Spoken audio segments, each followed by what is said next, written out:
What's up, everybody? Chris Harris here from Sample Spotlight, and today we will be checking out Analog Strings by Output. Analog Strings features 20 gigabytes of content. It utilizes an advanced modulation engine with 4 macro sliders. There's over 500 plus presets. It's for the free contact player version 5.6.5 and above, and it retails for $199. Okay, let's get started into this. So I was just playing around before I got started here, and there's a lot of good stuff. Now, forgive me, this library's been out for quite a while, and I've had it for quite a while, but due to personal life things that had come, I had to put Sample Spotlight on hiatus for quite a while. So I'm going to get right back into the swing of things and start getting these reviews out. And I'm also going to kind of streamline them now and kind of pare them down from some of my hour-long videos. Now, there's two camps of you. There's those of you who hate my long reviews and those of you that hate my short reviews. I'm going to try to find middle ground and talk about the important things of these libraries and things that I found personally to be the pros and cons of them. So that's what this part's going to be right now. Sorry, you want to hear things? I'm just going to knock this out. Pros, great content included in this. Very user-friendly engine. The sound quality is outstanding. The editing, the how everything works. I haven't really found any major issues aside from just little tiny bugs that come up with any library. Cons. It can be a little system heavy on resources. If you have a low RAM machine, this definitely could eat up some virtual memory very quickly.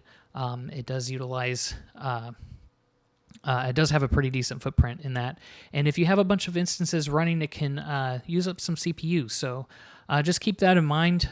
Their system requirements are very accurate, and you can definitely use this library if you check that out on their main page. So I've loaded up just the initialized patch with nothing else in it. There's no effects or anything. It loads up 2 sound sources, and usually just the same sound sources. And you can hear, so I'll show you what there are in terms of sounds. So let's get started. So there's 3 different types of sound sources. There's orchestral, synths, and creative. Orchestral is pretty simple. It's just orchestral strings.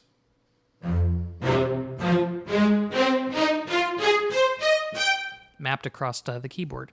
They have staccato. Here's spiccato.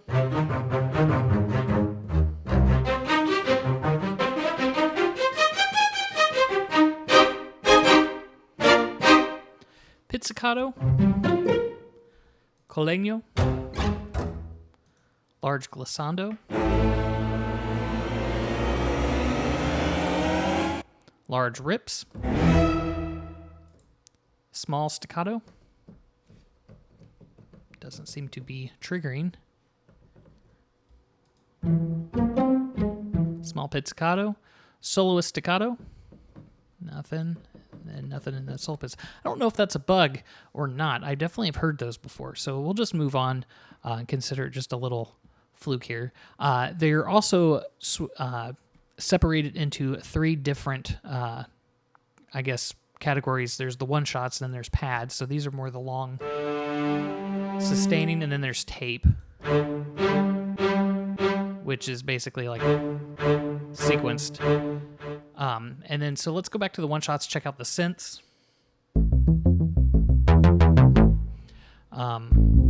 Plucks. And there's interesting velocity changes in those that are pretty cool.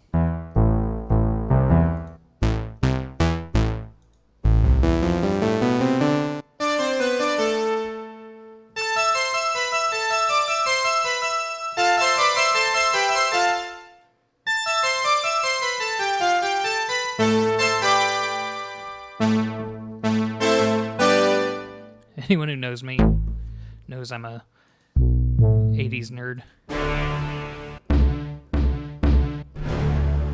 Then we have creative. More of your sound design, grungy kind of sounds.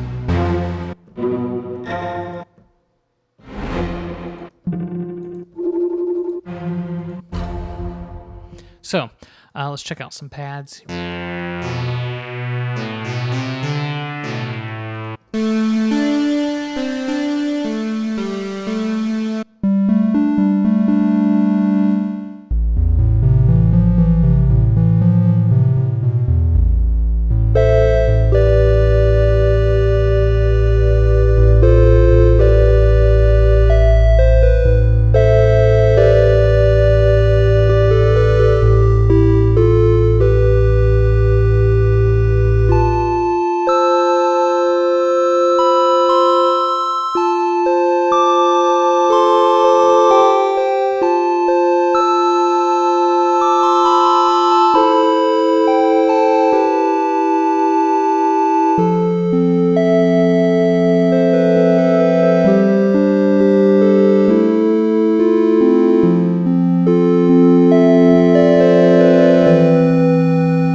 Sorry, I was having a little fun there.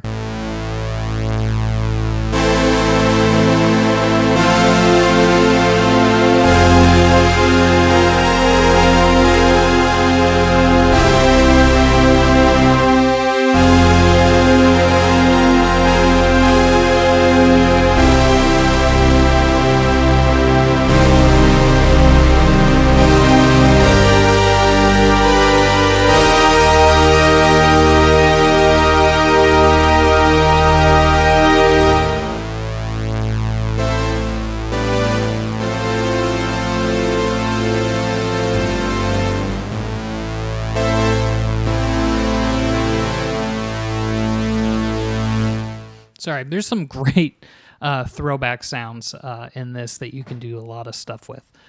So we have, well, tape, obviously. I'm not going to go through that again, but sorry, I love the synths in this.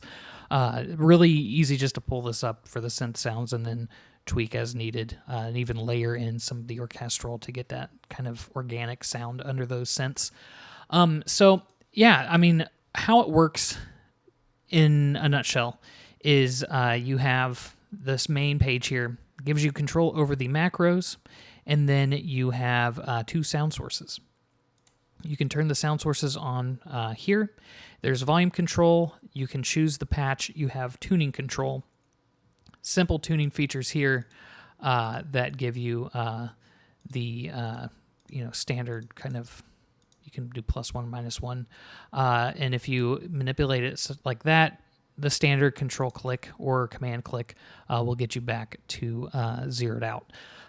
You have editing controls, which give you envelope control over both the amplitude and the pitch, which you can turn on and off as needed. And then you have the standard controls for each below that. You have control over the stereo field. You can pan or do the stereo spread. Frequency for the flutter. You can turn monophonic on and do legato on or off, and how it would interact. And then there's an advanced setting for that for performance reasons. So you can control things like glide and velocity sensitivity. So we'll turn that off. And then again, the nice thing about this library is you have control over as you change pages here. You can see the one thing that doesn't change is the main sound source and the tuning. This allows you to remember what the sound is, and you can also change them from there. And I do apologize if you're hearing noises in the background. My dogs are up and around and moving. So anyways, they're like, who's he talking to in there? I'm by myself right now. So anyways, I digress. So then there is the effects page, which you have layered effects for each individual sound, and then there's global effects that they all go into. And again, everything can be turned on and off from here, and then you can control compressor and limiter down here. And then you have rhythmic control, which you simply just click to turn on, and you have control over each sound. Again, you can do up to 2 rhythms per each sound that can be controlled here. And then you can turn them on and off as needed. And then there's an arpeggiator that can be turned on and off, and again, for each one. So really, really simple, sound design and music creation tools all wrapped into one package. Oh, the other thing that's great is the macros. If you're not on the main page, you can simply click here on, I guess, anywhere in the page, and you can tell it what macro you want it to be. So you can do the wet slider for the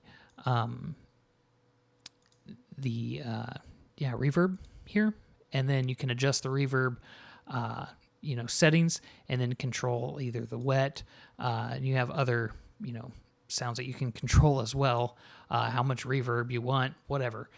So there's some nice, wonderful things in the menus of the macro sliders that you can control. There's also a little question mark here that tells you what everything is. If you're on each page, it'll tell you. So that's really nice. I love developers that do stuff like that, where the user manual is built into the interface and is very user-friendly to figure out. It's just a quick button, boom, hey, here's everything and what it does. And then it's up to you to use it in context of whatever you're doing. And then we also have, we exit the macro mode, you have presets here. And so how these work, you just click on the screen and you can do this all based on tags. For instance, if I want a lead line with glide and ambient, we can do electric sheep here. And then now we have...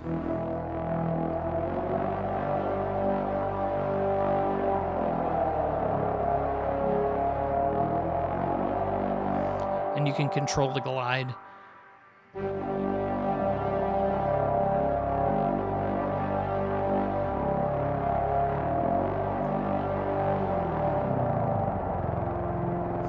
From there. So again, how the macros work, and I love the beautiful graphics on here. It's pretty cool. But basically, it just is a large slider that gives you fine-tuned control over the individual effect that is. And you can map these to your own faders if you want for even more control.